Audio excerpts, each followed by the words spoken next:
أعوذ بالله من الشيطان الرجيم. بسم الله الرحمن الرحيم.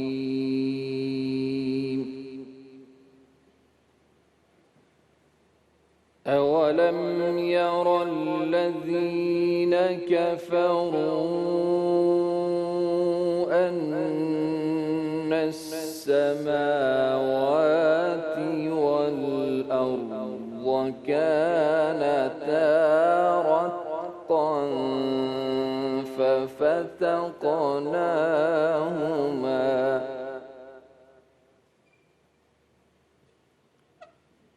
وجعلنا من الماء كل شيء حي أفلا يؤمنون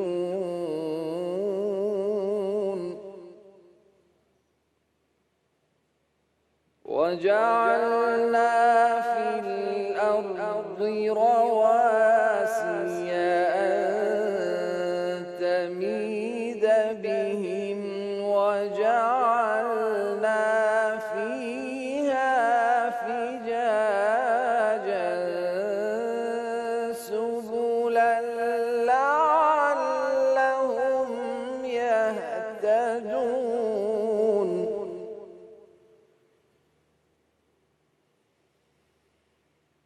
وجعلنا السماء سقفا محفوظا وهم عن آياتها معرضون. صدق الله العظيم. شروع اللہ کے نام سے جو بڑا مہربان نہایت رحم کرنے والا ہے۔ اور کیا کافر لوگوں نے نہیں دیکھا کہ جملہ آسمانی کائنات اور زمین سب ایک اکائی کی شکل میں جڑے ہوئے تھے، بس ہم نے ان کو جدا جدا کر دیا اور ہم نے زمین پر پیکر حیات کی زندگی کی نمود پانی سے کی، تو کیا وہ قرآن کے بیان کردہ ان حقائق سے آگاہ ہو کر ایمان نہیں لاتے؟ اور ہم نے زمین میں مضبوط پہاڑ بنا دیے تاکہ ایسا نہ ہو کہ کہیں وہ اپنے مدار سے حرکت کرتے ہوئے انہیں لے کر کانپنے لگیں۔ ہم نے اس زمین میں کشادہ راستے بنائے تاکہ لوگوں کو مختلف منزلوں میں پہنچنے کے لیے راہ مل سکے، اور ہم نے سما یعنی زمین کے بالائی کوروں کو محفوظ بنایا تاکہ اہل زمین کو خلا سے آنے والی مختلف قوتوں اور جارحانہ لہروں سے محفوظ کیا جا سکے، اور ان سماوی طبقات کی نشانیوں سے روگرداں ہیں۔ وما علینا الا البلاغ۔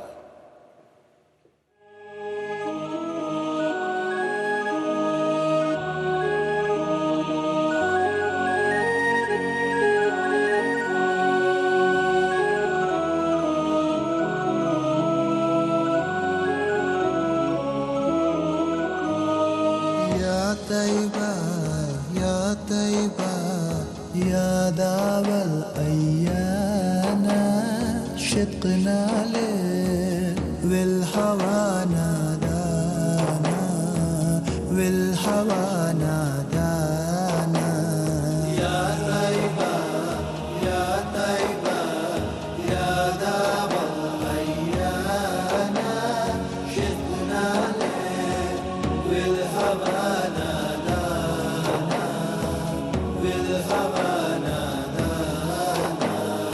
لما سار المركب نساني ساروا دمعي ما جفاني أخذوا قلبي ما جناني يا طيبة يتيم البلحانة يتيم البلحانة يا طيبة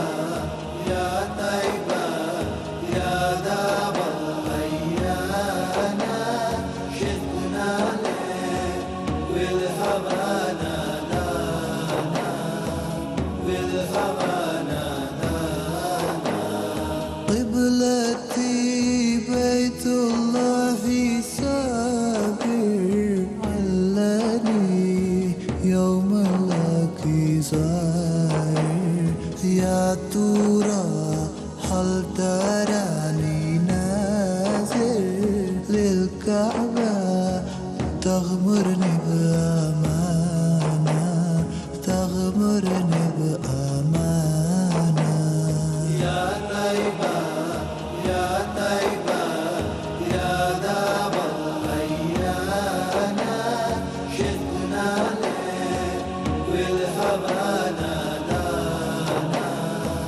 والهوانا دانا نبينا أغلى أمنياتي أزورك لو مرة بحياتي وبجوارك صلي صلاتي واذكر ربي واتل القرآن واتل القرآن يا طيبة يا طيبة يا دار الخيانة شدنا لك والهوانا دانا والهوانا دانا يا طيبة يا طيبة يا دار الخيانة شدنا لك والهوانا دانا والهوانا سبحان اللہ سبحان اللہ. السلام علیکم ورحمۃ اللہ وبرکاتہ.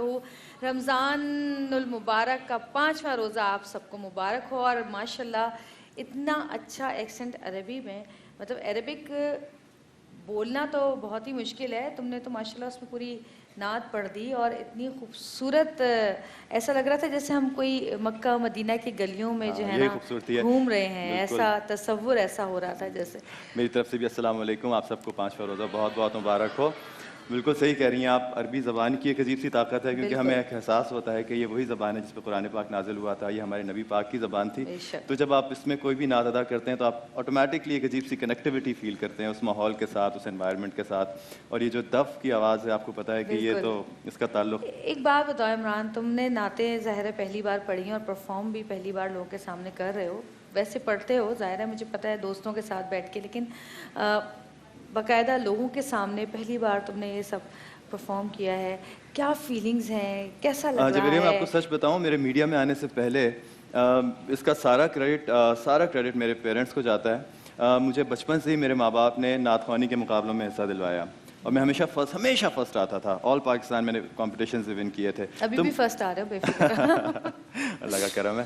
اور اس کے بعد یہ کہ پیرنٹس سے وہ حدیث خوانی اور سوز خوانی کی جو تربیت ملی وہ سب کچھ, تو اس سے بہت آپ کی ٹریننگ ہو جاتی ہے. بٹ ڈیفینیٹلی میرے پیرنٹس کا بہت ہاتھ ہے جنہوں نے بچپن سے ہی حب محمد و آل محمد میرے دل میں ڈالی. بالکل ماشاءاللہ ماشاءاللہ. اور ماشاءاللہ سے آج جو ہے پہلا عشرہ یعنی کہ عشرہ رحمت جو ہے وہ آدھا ہو چکا ہے کہ 5 روزے رہ گئے ہیں, صرف 5 روزے ہو گئے ہیں.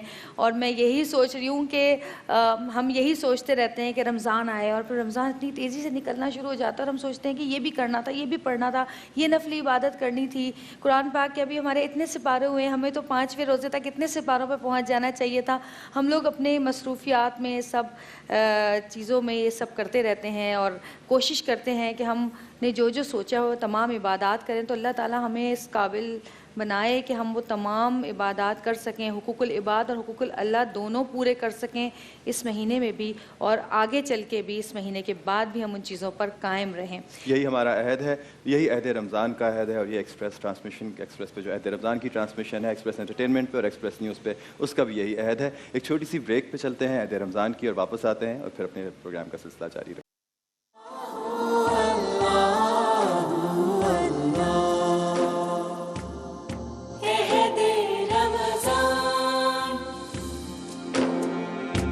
بار پھر خوش آمدید عہد رمضان میں. اور ہمارے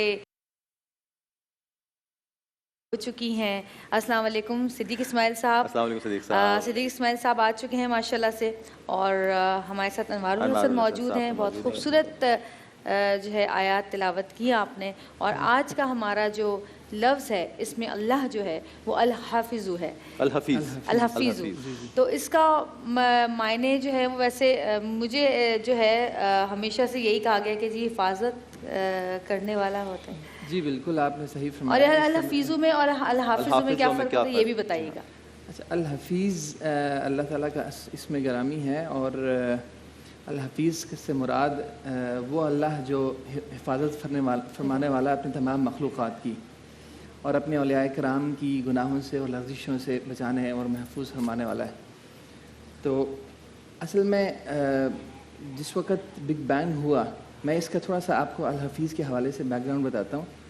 جس وقت بگ بینگ ہوا تو مختلف سیارے اور جو ستارے تھے ان کی پیدائش ایسی زہریلی گیسوں میں ہو رہی تھی کہ وہ جو تمام گیسز ہیں انہوں نے کائنات کو اپنی لپیٹ میں لیا ہوا تھا، اور زمین تک وہ تمام گیسز پہنچ رہی تھیں. اب یہ ہے کہ ان گیسز کے مضر اثرات جب تک زمین پہ تھے اس وقت تک زمین پہ کسی قسم کی پیدائش ممکن نہیں تھی، زندگی ممکن نہیں تھی. تو اس وقت زمین پر صرف کاربن ڈائی آکسائڈ اور ہائیڈروجن گیسز تھیں. تو پھر اللہ کی قدرت سے پانی کے ایلیمنٹس اور جو سورج کی شعاعیں تھیں ان کی وجہ سے یہ جو کاربن ڈائی آکسائڈ اور ہائیڈروجن ہے انہوں نے ایک نئی گیس بنائی جس کو ہم آکسیجن گیس کہتے ہیں. اور یہ آکسیجن گیس اتنی زیادہ مقدار میں الحمدللہ بنی کہ اس کی 7 لیئرز بن گئیں، جن میں سے ایک لیئر کو ہم اوزون لیئر کہتے ہیں. تو آپ دیکھیے کہ نارملی ہمیں سورج کی شعاؤں اور جو مضر گیسز ہیں جو کہ ہماری خلا میں گھوم رہی ہیں ان کے مضر اثرات کا ہمیں پتہ نہیں چلتا. لیکن آپ جس وقت پلین میں جا رہے ہوتے ہیں تو آپ دیکھتے ہیں کہ باہر کا ٹیمپریچر -40 ڈگریز ہے. تو آپ سوچئے کہ اگر یہ -40 ڈگری سے زمین تک یہ سورج کی شعاعیں نہ آئیں، -40 ڈگری میں سے نہ گزریں اور یہ اوزون لیئر ہٹ جائے تو آپ دیکھیں کہ کتنی زیادہ خطرناک صورتحال بن جائے گی زمین پر. یعنی زمین پر انسانی زندگی بالکل ناممکن ہو جائے گی. تو بے شک اللہ تعالیٰ جو ہے وہ اپنی مخلوقات کی حفاظت فرمانے والا ہے. اسی وجہ سے اللہ کو الحفیظ. اور یہاں ایک چیز کا جو عام لوگوں کو ہم یہاں ایک طرح سے ایک چھوٹا سا لیسن بھی دے سکتے ہیں کہ ہم اپنی جو ریگولر اپنی جو انوائرمنٹ ہے اس کو کتنا زیادہ پولیوٹ کر رہے ہیں. گاڑیوں کے دھوئیں کی وجہ سے، ایون ریفریجریٹرز میں سے جو گیس نکل رہی ہوتی ہے، ایون ایئر فریشرز میں سے جو گیس نکل رہی ہوتی ہے، یہ ساری کی ساری چیزیں ہم جو جلا رہے ہوتے ہیں، کتنی چیزوں کو جلنے کی وجہ سے اوزون لیئر کو ہم اس کے اندر سوراخ کر رہے ہیں. اور اگر جس طرح اوزون لیئر کی، اور آپ دیکھیے کہ بہت سارے علاقے ہیں جہاں گلوبلی جن کے اوپر سے اوزون لیئر ختم ہوتی جا رہی ہے، کم ہوتی جا رہی ہے، اور وہاں پھر آپ دیکھیے کہ اگر آہستہ آہستہ ختم ہوتی چلی گئی. جیسے آسٹریلیا میں بہت پرابلم ہے، لوگوں کو اسکن کی ڈیزیز بہت زیادہ ہے، اسکن کینسر بہت زیادہ ہے. آسٹریلیا میں اوزون لیئر، جن جگہوں پہ انڈسٹریز ہیں وہاں یہ جو ان سے جو کیمیکلز نکلتے ہیں، دھواں نکلتا ہے، وہ اوزون لیئر کے ساتھ ریئیکشن کر کے تو اوزون لیئر کو اوزون کے اندر سوراخ کرتے ہیں. تو ہم یہاں یہ بھی کیونکہ جس طرح رمضان کی ہم بات کرتے ہیں تو حقوق العباد کی بات کرتے ہیں، اور یہ بالکل حقوق العباد میں بالکل عین حقوق العباد کی بات ہے کہ ہم ہر انسان کے بارے میں سوچیں جو ہمارے آس پاس ہے کہ یہ جو پولوشن ہم پھیلا رہے ہیں یہ بہت غلط چیز ہے. اس سے ہماری اگلی جنریشنز کو بہت نقصان پہنچے گا، ہماری اپنی جنریشن کو بہت نقصان پہنچے گا. پودے لگانے چاہیے، جتنے زیادہ پودے لگا سکیں، اس لیے کہ پودے آپ کی کاربن ڈائی آکسائڈ کو ابزارب کر کے آکسیجن ریلیز کرتے ہیں. تو وہ جو بایو سائیکل ہوتا ہے، جو ایکو سائیکل ہوتا ہے کائنات کا، وہ قائم رہتا ہے. اور آپ دیکھیں کہ اگر ہم باہر ممالک کی بات کرتے ہیں، اگر ہم امریکہ کی بات کرتے ہیں تو امریکہ کا لا ہے کہ ہر گھر کے آگے ایک درخت ہونا لازمی ہے. اگر آپ کے گھر کے آگے درخت نہیں ہے تو آپ پہ فائن لگتا ہے. ہر گھر کے آگے جتنے گھر ہوں گے وہاں پہ اتنے درخت ہوں گے، جتنے فلیٹس ہوں گے اس فلیٹس کے چاروں طرف اتنے ہی درخت ہوں گے. ہر گھر کے نام کا ایک درخت ہوتا ہے. دیکھیے کہ آج سے 1400 سال پہلے نبی پاک صلی اللہ علیہ وسلم نے اپنے صحابہ کو فرمایا تھا کہ جس وقت آپ کسی ملک میں جائیں تو وہاں عورتوں بچوں کو قتل نہ کریں، اور دوسرا یہ کہ وہاں درخت نہ کاٹیں، درخت لگائیں، نہ کاٹیں، درختوں کا نہ بلا وجہ نہ کاٹیں. تو ہمارے نبی پاک صلی اللہ علیہ وسلم نے آج سے بہت عرصہ پہلے اس بات کی تلقین فرمائی اور ہمیں اس پہ عمل کرنا چاہیے. بالکل بالکل. اب ہمارے ساتھ صدیق اسماعیل صاحب جب بیٹھ جاتے ہیں تو ایسا ہو نہیں سکتا کہ ہم ان سے نعت سنے بغیر ہم ان کو کسی بھی طرح کہیں کہ صدیق صاحب ایک لائن 2 لائن جب تک ہماری بریک نہیں ہوتی کم سے کم ذرا تھوڑا سا ماحول تو گرما دیجیے نا. ماشاء اللہ. پھر مجھے بہت فرمائش کی گئی ہے تو میں 2 شعر، میری بھی فیوریٹ ہے یہ، مجھے پتہ ہے آپ کیا پڑھنے والے ہیں. کعبے کی رونق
اشکوں میں ڈھلنے لگی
اللہ اکبر کعبے کی رونق کعبے کا منظر اللہ اکبر اللہ اکبر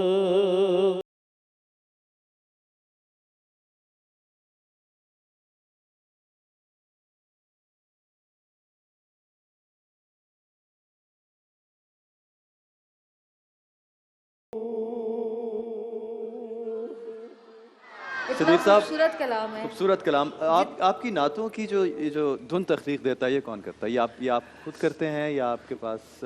تقریباً تو میں نے خود کی ہے. کچھ کلام جو میں نے پڑھے ہیں ہمارے بڑے مرحوم ڈائریکٹر تھے نثار بزمی صاحب. اچھا انہوں نے کچھ نعتیں مجھے بڑا مطلب استادوں کا کلام اور استادوں کی دنیں کچھ رہنمائی تو لینی پڑتی ہے. ہاں. نثار بزمی صاحب ہمارے بہت بڑے لیجنڈ تھے جو بنگلہ دیش سے آئے تھے اور ساری زندگی انہوں نے یہیں گزاری اور کیا خوبصورت انہوں نے کام کیا ہے نعتوں. مجھے تو آج پتہ چلا کہ انہوں نے نعتوں بھی کمپوزیشن. طبیعت کے بھی صوفیات بھی صوفی تھے. بالکل. اچھا جی انوار الحسن صاحب آپ کا بہت شکریہ. آپ نے آج بھی ہمارے علم میں اضافہ کیا اور آپ سے جب بات کرتے ہیں تو یہ احساس ہوتا ہے کہ ہم جتنے بھی ہم لوگ یہاں پر موجود ہیں ہم اگر قرآن پاک میں کہتے ہیں کہ قرآن پاک پہ غور و فکر کرو، غور و فکر کریں تو ہم نہ جانے چاند ستاروں سے بھی آگے نکل سکتے ہیں. اور مجھے یقین ہے اس بات کا کہ یہ جو دنیا چاہے وہ مسلم ہے یا غیر مسلم ہے، اتنی جو ترقی کر رہے ہیں، یہ یقیناً ہمارے کلام پاک پہ ہی ریسرچ کرتے ہیں، اسی پہ غور و فکر کرتے ہیں، اور اسی کے ذریعے یہ چاند ستاروں اور نہ جانے کہاں کہاں پہنچ رہے ہیں. تھینک یو سو بہت بہت مچ. شکریہ. انوار صاحب کو دیکھ کے خوشی یہ بھی ہوتی ہے کہ ماشاءاللہ ہمارے نوجوان بھائی ہیں، ہمارے ہی ایج گروپ کے ہیں، اور ماشاءاللہ ان کی نالج اور دینی ان کی جو ہے وہ سب کچھ تو بہت اچھا لگتا ہے کہ اس جنریشن میں بھی جس طرح آپ ہیں، جس طرح اسد ایوب ہیں، آپ لوگوں کو دیکھ کے بہت خوشی ہوتی ہے. اللہ کرے کہ ہمارے جوانوں میں بھی، ہم لوگوں میں بھی یہی چیز آئے کہ ہمیں دین کی نالج بڑھے، جو ہمارے اندر بہت کم ہے. ہم تو صرف دعا ہی کر سکتے ہیں اپنے لیے اور کوشش کر سکتے ہیں. چھوٹی سی بریک کے بعد واپس آتے ہیں. ہمارے ساتھ رہیے گا اور دیکھتے رہیے گا عہد رمضان.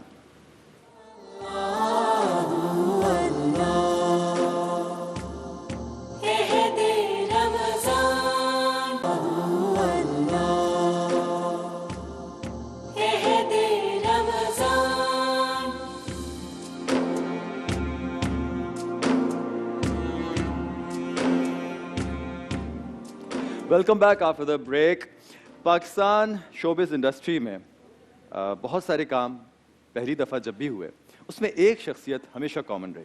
یعنی جب پہلی دفعہ پاکستان کا رنگین ڈرامہ پرچھائی بنا، جب پاکستان کا پہلا انٹرنیشنل ڈرامہ اڑان بنا، جب پاکستان کی پہلی پرائیویٹ پروڈکشن بنی چاند گرہن، ان سب پروڈکشنز میں، ان ساری تخلیقات میں ایک نام ہمیشہ کامن رہا، اور وہ تھا ہمارے بہت ہی فیوریٹ شکیل صاحب کا. آج ہمارے گیسٹ ہیں ہمارے بہت ہی ہر دل عزیز، ہمارے بہت ہی پیارے، ہمارے بہت سینئر، ہمارے پاکستان کے بلیو آئیڈ ہیرو جناب شکیل صاحب.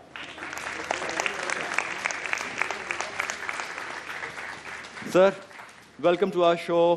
بہت بہت مبارک ہو آپ کو 5واں روزہ، and thank you so much for coming over here. اور بڑے عرصے بعد ان سے میں ملی ہوں، مجھے بہت کم آتے ہیں، بہت کم آتے ہیں یہ ٹرانسمیشنز کے اوپر. اب ایک میرے دائیں اور ایک میرے بائیں بیٹھے، میں کیا کروں گا. آپ کبھی ادھر دیکھیں گے، کبھی ادھر دیکھیں گے. آپ لوگوں نے یاد کیا، بلایا اپنے رمضان کے پروگرام میں.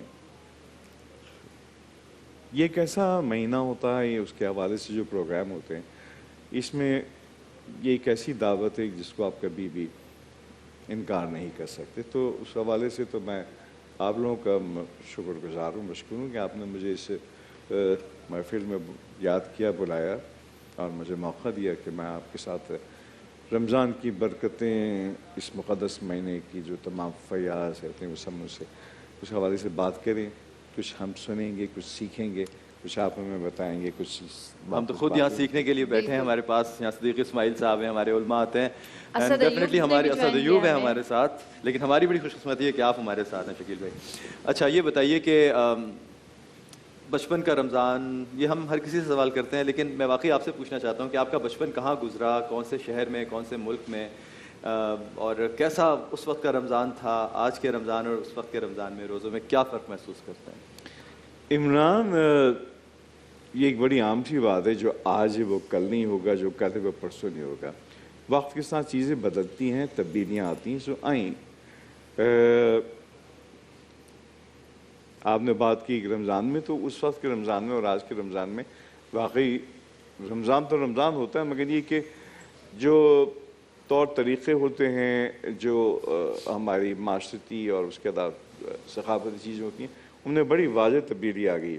مثال کے طور پر ایک زمانہ تھا، جو میں بچپن میں بات کرتا ہوں، میں سمجھتا ہوں کہ اگر آپ اجازت دیں میں چھوٹی سی بات کرتا چلوں کہ بات تھوڑی طویل ہو جائے، کہ میں اب اس نسل کا آدمی ہوں کہ جو اب دھیرے دھیرے غائب ہو رہی ہے، اور یہ میرے خیال میں چند سالوں میں یہ نسل نہیں رہے گی. ہم نے وہ کراچی میں ہم نے وہ وقت دیکھا ہے، پاکستان میں ہم نے وہ وقت دیکھا ہے جب گھروں میں بجلی نہیں ہوتی تھی، جب لالٹین کی روشنیوں میں ہم پڑھا کرتے تھے، جب ہم ٹرامز میں اور بسوں میں بیٹھتے تھے. اس کراچی میں بسوں کا کرایہ دو آنے ہوتا تھا. رات کو سہرے والے جو جگاتے تھے، آواز دیتے تھے. تو وہ سب تھا